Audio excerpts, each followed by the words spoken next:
Hello everyone, welcome back to my channel, and this is Celeste.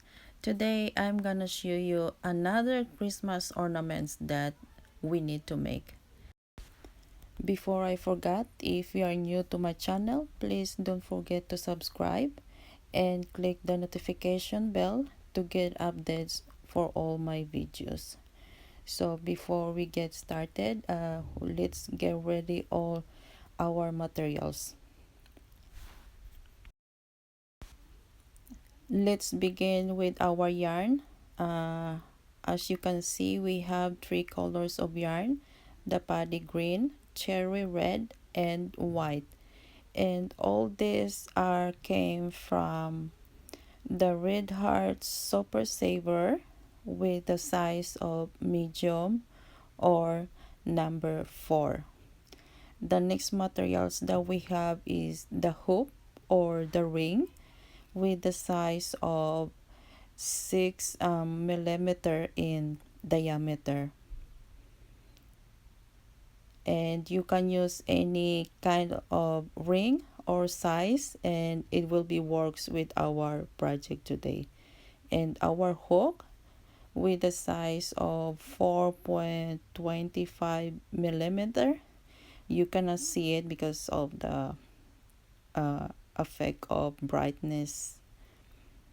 Then our yarn needle and our scissor. So if you are ready, we're gonna get started.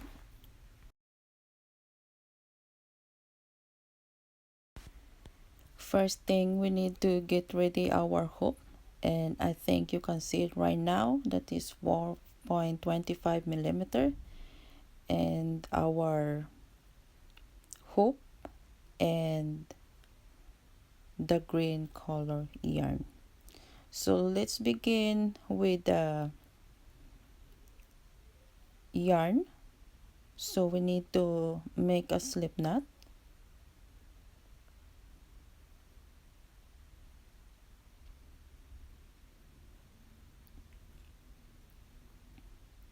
Then grab the hook,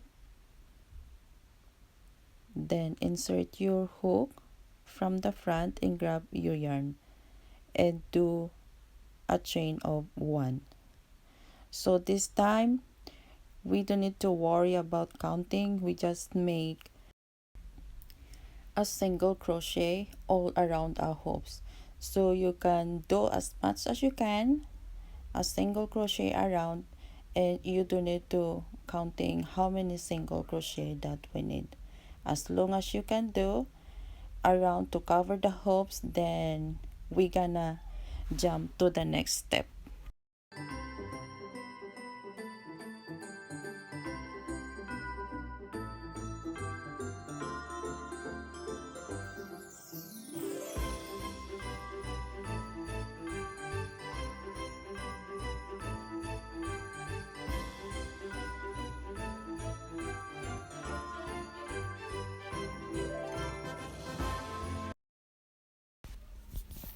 Now we finished our first steps. So what we're gonna do is make a slip stitch on the first single crochet that we made, then make a chain of 1 and do a single crochet in every stitches around.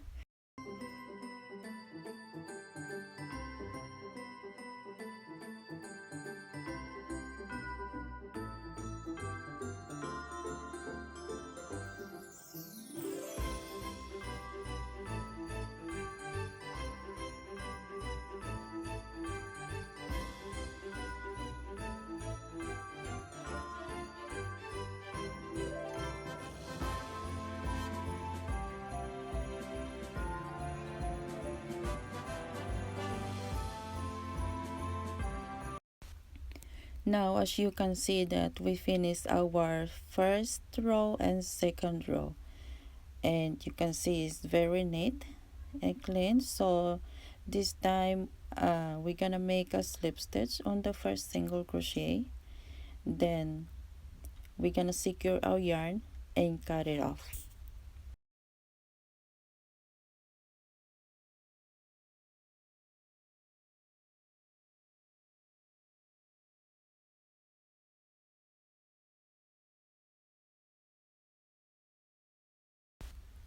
as you can see that there's a bump right here, but you don't need to worry about it, and we can fix that problem later on. So now we're gonna grab our red color yarn, then we're gonna start our project in any stitches around. So we're gonna grab the yarn, pull through on the front, and make a chain of 10. So we have 1, 2, 3, 4, 5, 6, 7, 8, 9, and 10. Then do a slip stitch at the same chain or stitch,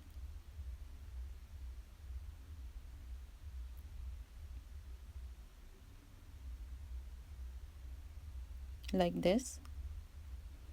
Then make a chain of 10. So we have 1, 2, 3, 4, 5, 6, 7, 8, 9, and 10. Now go back to the same stitch and make a slip stitch.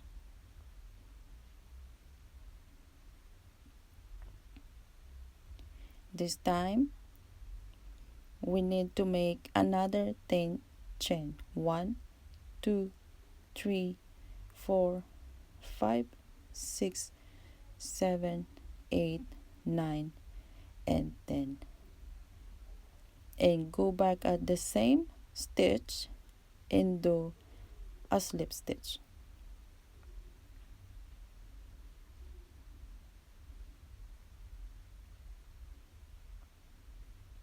So now you can see that we have 3 rings in 1 stitches. Now we're gonna go to the next stitch and make a slip stitch.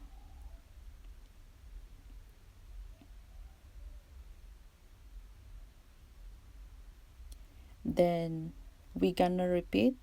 We're gonna chain 10, 3, 4, 5, 6, 7, 8, 9, and 10. And go back to the same stitch or chain and do a slip stitch. And now we're gonna make a chain of 10 again. So we have 3, 4, 5, 6, 7, 8, 9, and 10. And go back again at the same stitch and do a slip stitch. And the last one, we're gonna make a chain of 10. 3, 4, 5, 6, 7, 8, 9, and 10. Going back to the same stitch and do a slip stitch. So what we're gonna do in every stitches is to make a 3 rings in 1 stitch. So we're gonna continue this until we cover the whole stitches. So 3 rings in 1 stitches, and I'm gonna see you at the end.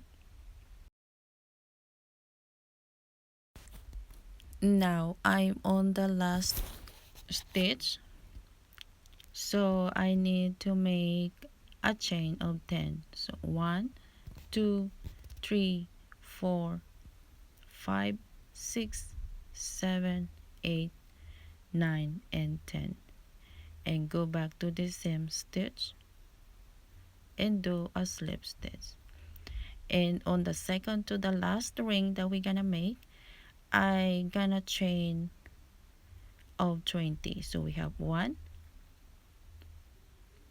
2, 3, 4, 5, 6, 7, 8, 9, 10, 11, 12, 13, 14, 15, 16, 17, 18, 19, 20. Then go back to the same stitch and do a slip stitch.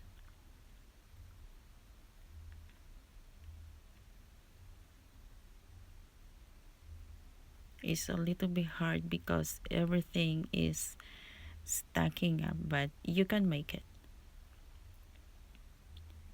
And now do a last string with a chain of 10. 2, 3, 4, 5, 6, 7, 8, 9, and 10. And the last one, we're gonna make a slip stitch and secure our yarn and cut it off.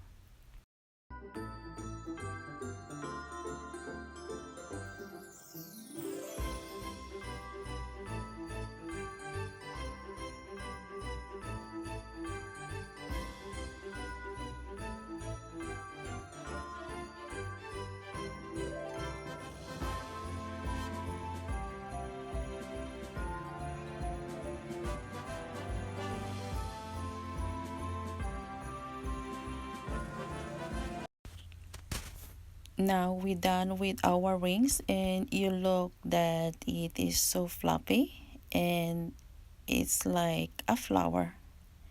So this time we're gonna grab our white yarn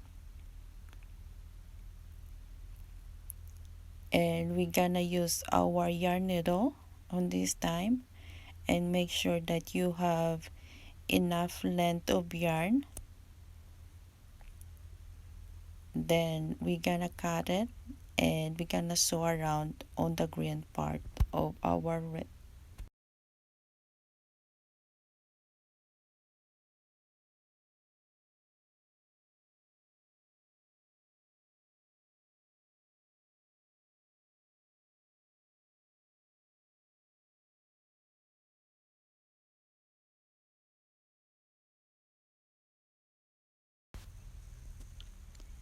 This time we're gonna insert our needle where is our hanging area right here.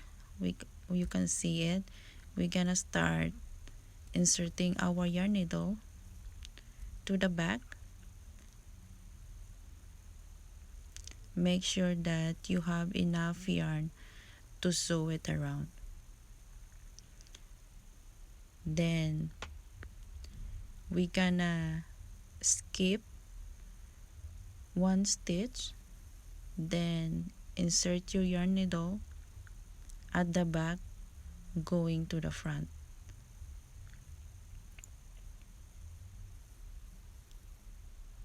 Then from the front, skip one chain and insert your hook towards the back. So we're gonna keep repeating this until we completely sewing around.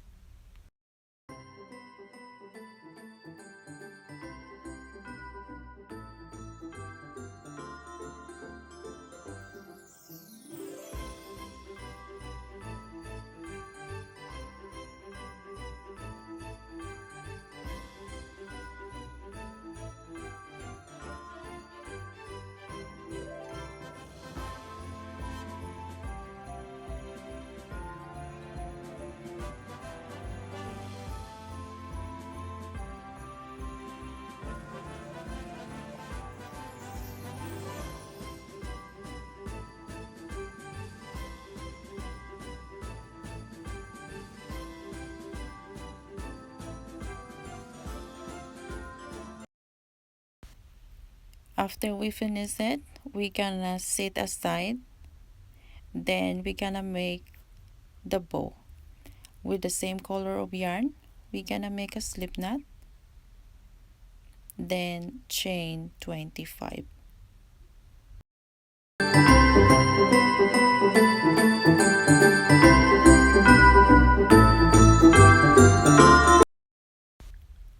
Once we done a chain of 25, we're gonna insert our hook on the third chain and do a double crochet. So this time we're gonna make a double crochet in every stitches until we gonna get to the last chain of our row.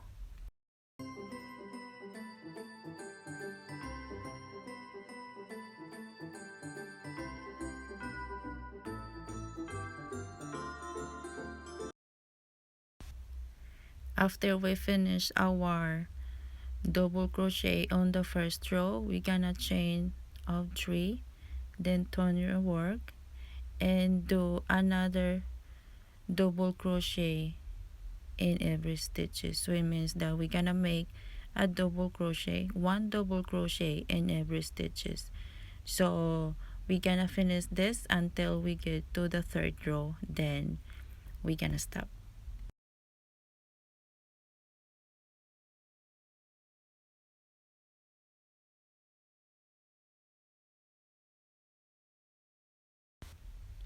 Once we finish our third row, we're gonna leave a tail or a longer yarn because we gonna use this to sew both ends of our project.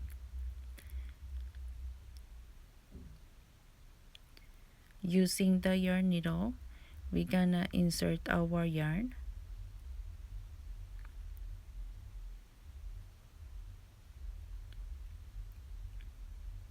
then we're gonna grab both ends and we're gonna sew it. So it means that we're gonna close both ends.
This time we're gonna look at the center and fold it back, and we're gonna turn around and we're gonna make a bow by folding like this.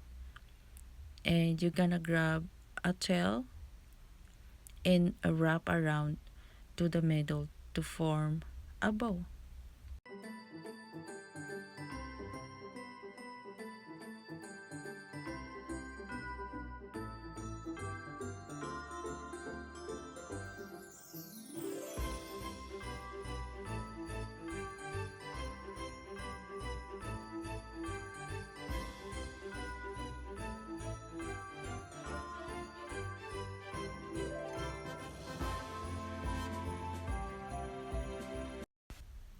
After we tighten up our bow, we're gonna cut the excess yarn and we're gonna grab our wet.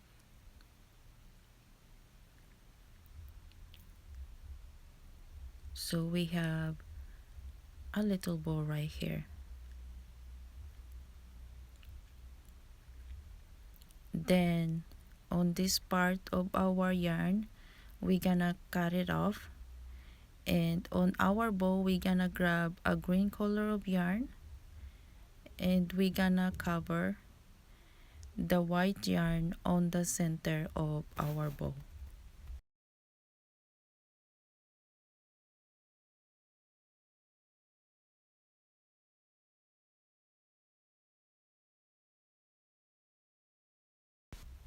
Make sure that you fully cover the middle white yarn, then it doesn't look like a mess. So we're gonna fully cover until we didn't see the white yarn in the middle between the green yarn.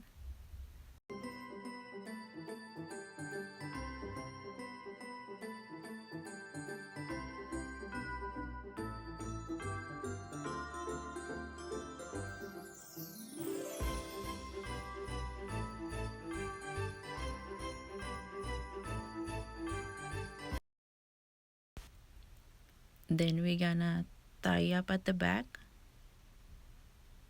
not too loose or not too tight, or else your bow in the front gonna be uneven the shape. And now we're gonna tie it up to our red like this.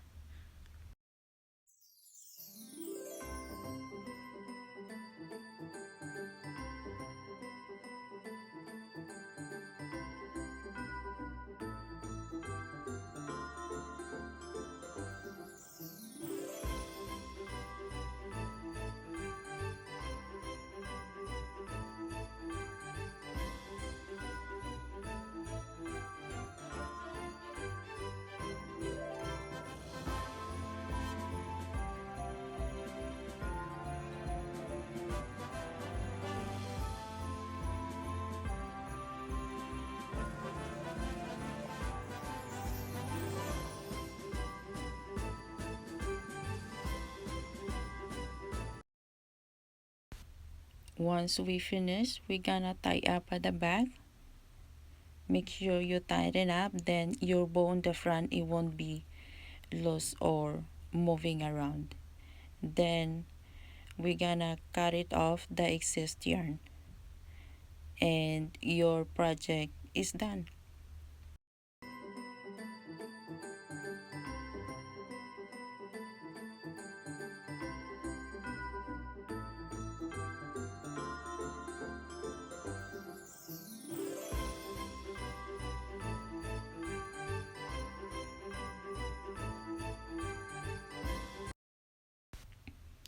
Now, as you can see that you made it this new Christmas ornaments. Now I have another color at the same design. So if you have your own color of choice, you can do that and just follow the pattern. As you can see, the side is so very floppy and very pretty. So hope you guys love this tutorial, but don't forget to subscribe on my channel for the next new video. Bye.